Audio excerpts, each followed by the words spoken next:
mbokk yi asalaamaaleykum wa rahmatullahi taala wa barakaatu. seen mbokk Imam Mokhtar Ndiaye moo dellu si leen laaye biir ci waxtaan yi muy am ak yéen saa su nekk. incha allah sunu tomb waxtaan tey dañ koy aj ci ponk bu am solo di wàllu zakat, muy wàllu asaka. di ponk boo xam ni dafa itteel lool sunu borom subhanahu wa taala, waaye itam di ponk boo xam ne itam bari na ci jullit ñi ñoo xam ne dañ koy sàggane. mbokk yi, asaka jaamu yàlla la boo xam ne dafa aju ci wàllu alal. jaamu yàlla la boo xam ne nit ki day somp ci alalam lenn jox ko ñi nga xam ne ñoo ko yeyoo, ñi nga xam ne seen loxo jotul seen ginnaaw. asaka boobu nag di loo xam ni di jaamu yàlla boo xam ne sunu borom subhanahu wa taala moo ko santaane. yàlla ni ci alquran: xuz min amwalihim sadaqatan tutahiruhum wa tuzakkihim biha. mu ne yow yonent bi sallallahu alayhi wa sallam, sompal ci alalu jullit ñi ab sarax. sadaqatan bi mooy firi zakat. zakat boo xam ne buñ ko génnee dina leen laabal, waaye itam na leen sellal tamit. moo tax alal, gis nga, buñ ciy génne zakat rek alal jooju day nekk alal ju sell, day nekk alal ju set, waaye itam day nekk alal joo xam ne ju nu sécuriser lay doon. alal bu fekkee asaka du ci génn, alal jooju du am sécurité. alal jooju fu muy mujj mooy day nax saay. moo tax war nañu bàyyi xel ponk bi lool, di asaka nu koy génne, waaye itam buñ ko génne itam jox ko ñan ko war a jox tamit. mbokk yi, nañu xam ne asaka mooy ñetteelu ponk ci lislaam. gannaaw baatu seede yi, la ko topp mooy julli, la ko topp mooy asaka. solo gi mu am importance bi nga xam ne moom am na ko moom asaka. moo tax gis nga sunu borom subhanahu wa taala ci alquranul karim mi ngi nu koy rappeler lu ëpp ci juróom-ñetti fukki aaya ak ñaar, 82 verset. yàlla mi ngi nuy rappeler li nga xam ne mooy asaka, di ko lëkkale ak li nga xam ne mooy julli. ci baatu wa aqimu solata wa atu zaka, taxawal leen julli te ngeen joxe asaka. yàlla dañu du dañ ci alquran di ko répété lu mat 82 fois. te loolu yépp li nga ciy jàngat mooy daf lay won importance ak solo gi nga xam ni asaka am na ko. waaye tamit pour won leen itam ni islam diine solidarité la, diine jàppalante la, diine partage la, diine dimbalante la. du diine goo xam ne da ngay seetaan sa mbokk jullit mu nekk ci ay situation yu metti nga koy seetaan. déedéet, islam diine yërmande la, diine jàppalante la. moo tax ponk bii di ponk boo xam ne bu jar di bàyyi xel la, bu jar di rappeler jullit ñi la. lu tax sax mu jar di rappeler jullit ñi? ndax dañuy gis léeg-léeg jullit boo xam ne ku farlu lay doon, wax dëgg yàlla, koo xam ni benn julli juróom du ko raw, koo xam ni koor du ko raw, koo xam ne at bu nekk mu dem mag, waaye dañuy gis ni léeg-léeg day négliger, di sàggane ponk bi nga xam ne mooy asaka. te loolu nag erreur la bu mag boo xam ni mën na ko coûter cher ëllëg yawmal qiyaam. mbokk yi, nañu xam ni képp koo xam ne yaa ngi joxe asaka, kooku ëllëg sa kër mooy aljanna.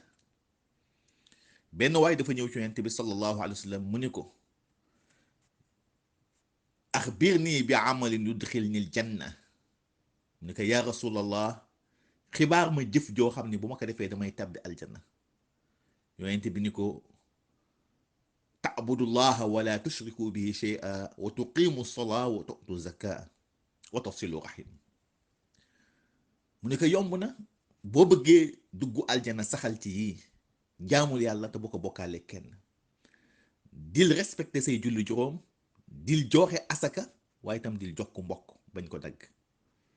mu ne ko yii de boo ci saxee, booy faatu rek di dem aljanna. pour wan leen ni kon wax dëgg yàlla asaka dafa am solo lool ci jullit bi mu bàyyi ko xel. mbokk yi nag, asaka pour nit ki mën ko génne, il faut que ñetti condition yi daje. bu njëkk ba mooy li ñuy wax milkan kaamilan. fokk alal ji nga yor nga moom ko, muy sa alalu bopp. gis nga alal loo ko yor te moomuloo ko, lu mu bëri te moomuloo ko, asaka waru ci.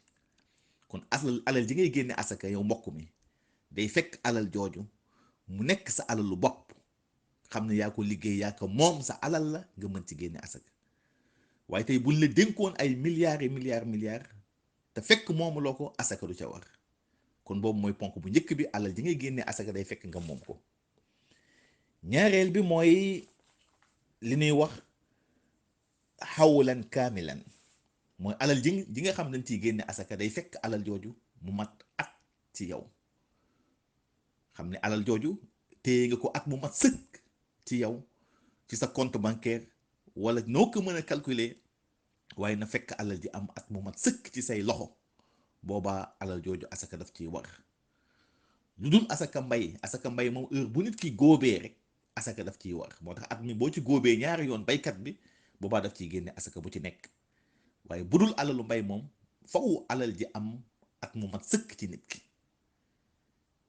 boobaa ca la ci asaka di war mooy ñaareelu charte bi ñetteelu charte bi mooy li ñuy wax nisaaban kaamilan mooy alal ji faw mu mat nisaab faw mu atteindre benn somme wala quantité légale bi nga xam ne moom la ñuy wax nisaab bu fa àggee asaka daf cay war dañ ci ñëw ci kanam incha allah kon ñetti condition yi nañ ci bàyyi xel bu baax mooy war pour nit ki mën a somp ci alalam génne ci asaka alal ji nga moom ko ñaareel bi alal ji am at mu mat sëkk ci yow ñetteel bi alal ji mat nisaab muy atteindre somme légale wala quantité légale mbokk yi bu ñu ñëwee ci alal yi nga xam ni mënees na ci génne asaka alal yii la ba ci njëkk mooy wàllu or bi ñuy takk ñaareel bi mooy wàllu xaalisu ngalam ñetteel bi mooy argent liquide di xaalis bi ñuy jëfandikoo ci wàllu jënd ak njaay muy franc CFA wala euro wala dollar bokk na ba tey ci alal yi tamit mooy alalu mbay moo xam ceeb la moo xam dugub la moo xam mboq la moo xam gerte la yooyu tam mënees na si génne asaka bokk na ci alal yi ñuy génne asaka tam mooy ay jur lu mel ne ay xar wala ay bëy wala ay nag wala gëléem yu demee noonu yii bokk na ci alal yi nga xam ne des na ci génne asaka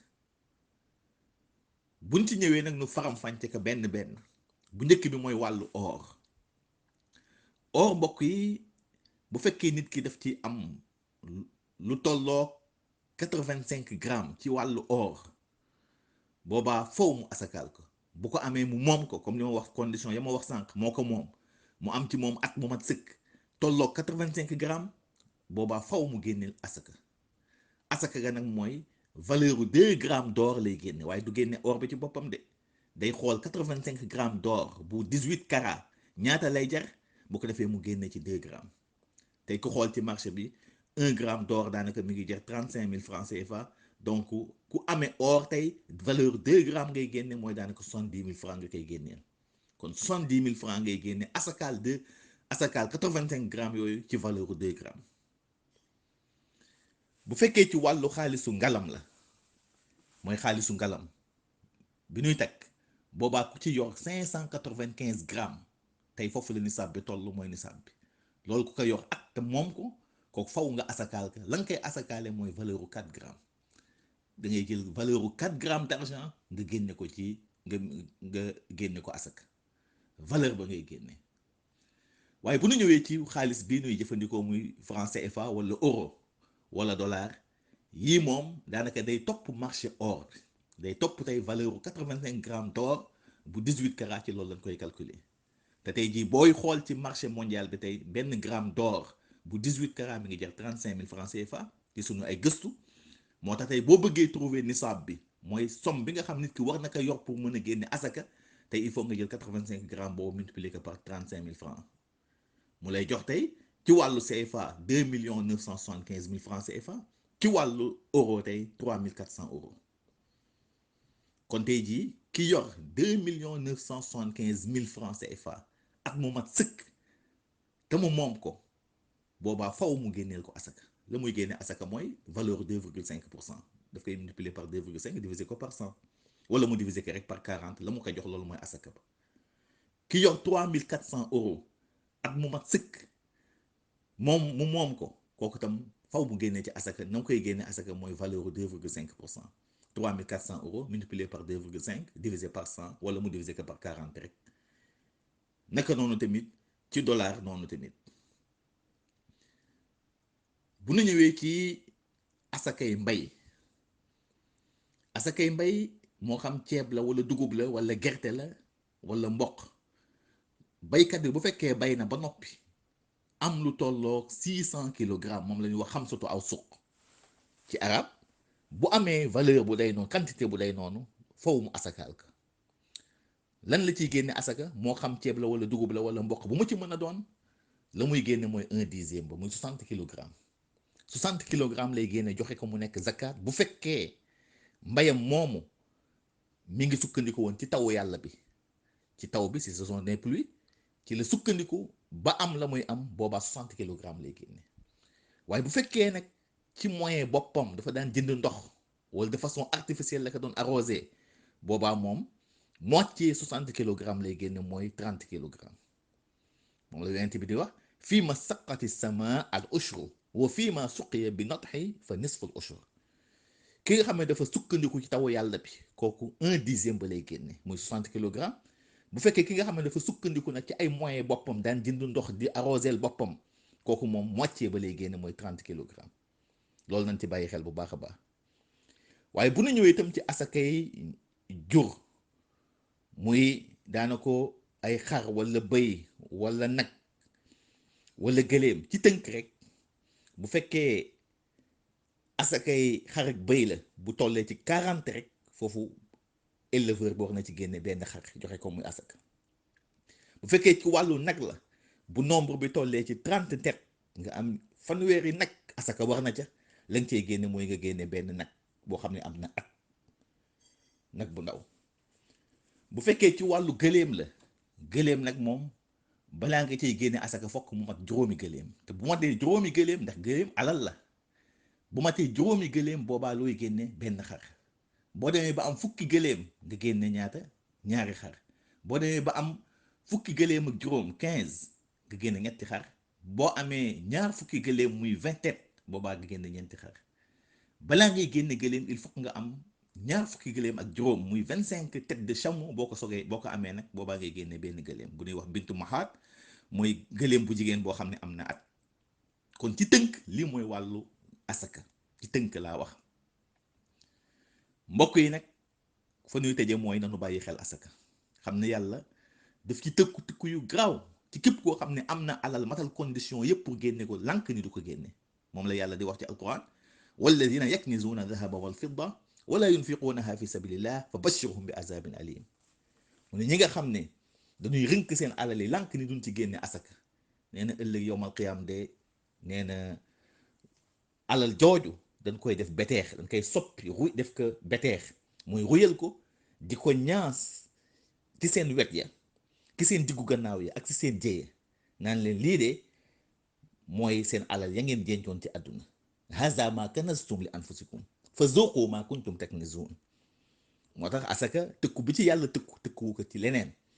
képp ku lànk ni doo génne asaka, bu ëllëgee yowmal qiyaam yàlla nee na alal jooju dinaa ko soppi def ko beteex, ruyal ko di ko ñaas, nee na ci sa jë, ci sa wet yi ak ci sa gannaaw ga, naan la haza ma kanaztum li anfusikum. lii de du lenn lu dul sa alal da nga dencoon ci àdduna, lankoon ni doo ci génne asaka. kon nag fa zuqu ma kuntum taknizun, mosal la nga xam ne moom nga dencaloon sa bopp. te li ci gën a daw yaram mooy yonent bi sallallahu alayhi wa sallam nee na man ataahu llahu maalan fa lam yuaddi zakatahu muthila lahu shujaan aqra lahu zabibatan yutawiquhu yawma alqiyama summa yaxuzu bi lihzimay summa yaqul ana maaluk ana kanzuk. yonent bi nee na képp koo xam yàlla jox na la alal ci kaw suuf, nga lànk ni doo ci génne asaka, nee na bu ëllëgee yawmal qiyaam bokk na ci ne ma lay mbugale mooy jaanu ñangoor gu garaaw boo xam ne dangar bi dafa am dangar ba leel. nee na jaan googu lay xirtal ci sa kaw muy matt sa kero nopp yi, naan la ana maaluk ana kanzuk, man maay sa alal ja nga dencoon, maay sa alal ja nga rënkoon ci àdduna, tey maa nekk nii tey di la mbugal. yàlla na yàlla defal tawfiq. assalaamu aleykum wa rahmatullahi taala wa barakatuh. Chers frères et sœurs en islam, assalamu alaikum wa rahmatullahi ta'ala wa barakatuh. Nous allons vous parler d'un des piliers fondamentaux de l'islam, un pilier qui est souvent négligé par bon nombre de fidèles musulmans. Je veux nommer la zakat. La zakat ou l'aumône légale est une somme ou une quantité que les musulmans prélèvent annuellement sur ses avoirs ou sur ses biens pour la distribuer, n'est-ce pas, aux nécessiteux. La zakat est une recommandation divine. Allah subhanahu wa ta'ala nous dit dans le Saint-Coran, بعد أعوذ بالله من الشيطان الرجيم خذ من أموالهم صدقة تطهرهم وتزكيهم بها. Prélève-toi, Muhammad alayhi salam, de leurs biens, c'est-à-dire des biens des musulmans, une aumône, c'est-à-dire une zakat. Une zakat qui va les rendre purs et meilleurs. La zakat, chers frères en islam, est le troisième pilier de l'islam par son importance et sa place qu'elle occupe dans la religion. Allah subhanahu wa ta'ala ne cesse de nous la rappeler dans le Coran sur plus de 82 versets en la liant à la prière en ces termes wa aqimus salat wa atuz zakat. Accomplissez la prière et s'acquittez de la zakat. Pour juste vous montrer que l'islam est par essence une religion de solidarité, de partage et d'entraide.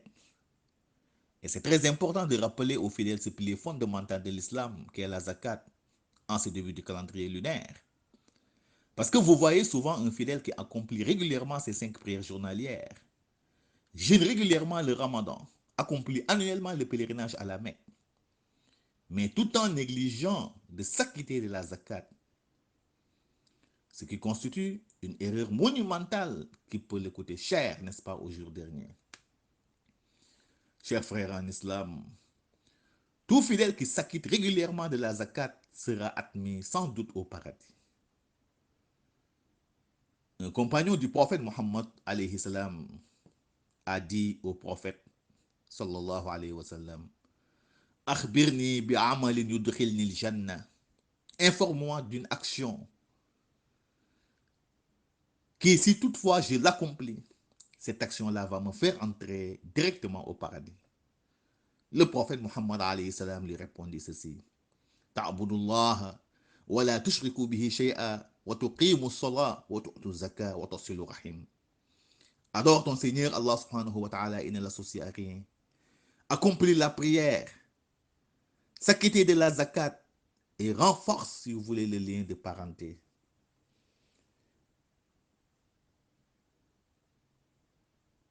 Pour juste vous montrer que l'islam est par essence une religion, n'est-ce pas, de solidarité, de partage et d'entraide. Chers frères en islam, pour pouvoir s'acquitter de la zakat, il faut les 3 conditions suivantes. Première condition, il y a ce qu'on appelle milkan kamila, que les biens ou les avoirs dont vous disposez vous appartiennent d'abord. On ne peut s'acquitter de la zakat que sur des biens, n'est-ce pas, ou des avoirs qui vous appartiennent. Deuxième condition, il y a ce qu'on appelle hawlan kamila, que les biens ou les avoirs dont vous disposez fassent une année ferme en votre possession. Exception faite aux produits agricoles. Troisième condition, c'est niswaban kamila, que les biens ou les avoirs dont vous disposez atteignent la somme ou la quantité légale, yani an-niswab. Voilà les 3 conditions qu'il nous faut pour pouvoir payer la zakat. Maintenant, pour les biens ou les avoirs qui sont soumis à la zakat, il y a l'or d'abord. Deuxièmement, l'argent métal. 3, l'argent liquide, c'est-à-dire le franc CFA, l'euro ou le dollar. 4, les produits agricoles tels que le riz, le maïs, l'arachide, le mil, etc. 5, les troupeaux tels que les ovins, les caprins, les bovins, les chameaux, entre autres. Maintenant, pour l'or, si vous en disposez de plus de 85 grammes, là, il faudra s'acquitter comme zakat la valeur de 2 grammes d'or. Pour l'or de 18 carats, bien entendu. Pour l'argent métal, si vous en disposez de 595 grammes, là, il faudra s'acquitter comme zakat la valeur de 4 grammes d'argent. Pour l'argent liquide, c'est-à-dire le franc CFA, l'euro ou le dollar, cela suit tout simplement le cours de 85 5 grammes d'or de 18 carats dans le marché mondial. Aujourd'hui, un gramme d'or de 18 carats coûte 35 000 francs CFA selon nos investigations. Donc, pour trouver le nisab, c'est-à-dire la somme légale qu'il nous faut en argent liquide, il faudra multiplier 85 grammes par 35 000 francs CFA. Ce qui nous fera 2 975 000 francs CFA ou 3 400 euros. Donc, aujourd'hui, si le fidèle dispose de cette somme, une année ferme dans son compte, là, il va prélever les 2,5% de cette somme ou diviser tout simplement cette somme par 40 pour s'acquitter de la zakat ou de sa zakat. Maintenant, pour les produits agricoles tels que le riz, le mil, le maïs, l'arachide, etc., la quantité légale est de khamsatu awsuq, qui correspond à 600 kg. Donc, si toutefois un producteur atteint cette quantité, là, il lui faudra payer comme zakat le dixième, c'est-à-dire 60 kg, si cette récolte a été arrosée, bien entendu, par la pluie.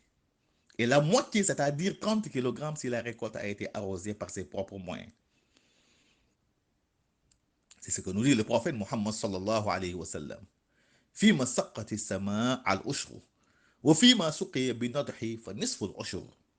Si la récolte est arrosée par la pluie, le producteur sort comme zakat ou donne comme zakat le dixième, c'est-à-dire 60 kg. Et si la récolte a été arrosée de façon artificielle, c'est-à-dire par ses propres moyens, là le producteur va payer comme zakat la moitié, c'est-à-dire 30 kg. Maintenant pour la zakat concernant les troupeaux, s'il s'agit des moutons et des chèvres, si le nombre atteint 40 têtes, là l'éleveur doit s'acquitter comme zakat, doit s'acquitter d'un mouton à titre de zakat. S'il s'agit des bœufs, si le nombre atteint 30 têtes, là l'éleveur doit s'acquitter d'un veau mâle ayant atteint une année ferme. S'il s'agit maintenant des chameaux, si le nombre atteint 5 têtes, là il doit sortir comme zakat un mouton. Si le nombre atteint 10 têtes, on doit sortir comme zakat 2 moutons. S'il atteint 15 têtes, 3 moutons. S'il atteint 20 têtes, 4 moutons. Ce n'est qu'à partir de 25 têtes de chameaux que l'éleveur doit payer comme zakat une bintou makhat, c'est-à-dire une chamelle âgée d'une année. Voilà en résumé pour ce qui est de la répartition des tableaux de la zakat. Chers frères en islam, Allah subhanahu wa ta'ala a réservé un châtiment douloureux, pénible, à tout musulman qui remplit les conditions pour s'acquitter de la zakat, mais qui refuse ou néglige de la payer. Allah subhanahu wa ta'ala nous dit dans le Saint-Coran, Bada a'udhu billahi minash shaitani rajim, والذين يكنزون الذهب والفضة ولا ينفقونها في سبيل الله فبشرهم بعذاب أليم. À ceux qui thésaurisent l'or et l'argent et refusent de les dépenser dans le sentier d'Allah subhanahu wa ta'ala. Autrement dit, refusent de payer la zakat. Ces gens-là subiront un châtiment douloureux, pénible au jour dernier. يوم يحمى عليها في النار جهنم فتكوى بها جباههم وجنوبهم وظهورهم. Au jour dernier, Allah nous dit ces métaux, c'est-à-dire cet or ou cet or et cet argent seront portés à l'incandescence dans le feu de l'enfer pour les masser avec au niveau de leur front, de leur flanc et de leur dos. Allah subhanahu wa ta'ala leur dira هذا ما كنزتم لأنفسكم فذوقوا ما كنتم تكنزون. Voici le produit de ce que vous aviez thésaurisé pour vous-même. Eh bien, goûtez-en. Le prophète Muhammad sallallahu alayhi wa sallam, à la suite de ce verset, nous dit Man ataahu Allahu malan falam yuaddi zakatahu muhila lahu shijan aqra lahu zabibatan يطوقه يوم القيامة ثم يأخذ بالهزمي ثم يقول أنا مالك أنا كنزك. Toute personne à qui Allah subhanahu wa ta'ala donne des biens et qu'elle refuse d'en payer la zakat au jour dernier, un phyton chauve féroce le prendra sous les mâchoires, l'encerclera et le mordra en lui disant, je suis ta richesse, je suis ton trésor. Quel douloureux châtiment, chers frères et sœurs en islam. Donc, négligeons pas ce pilier fondamental de l'islam qu'est la zakat pour ne pas subir, n'est-ce pas, de pareils châtiments au jour dernier. Merci et à la prochaine.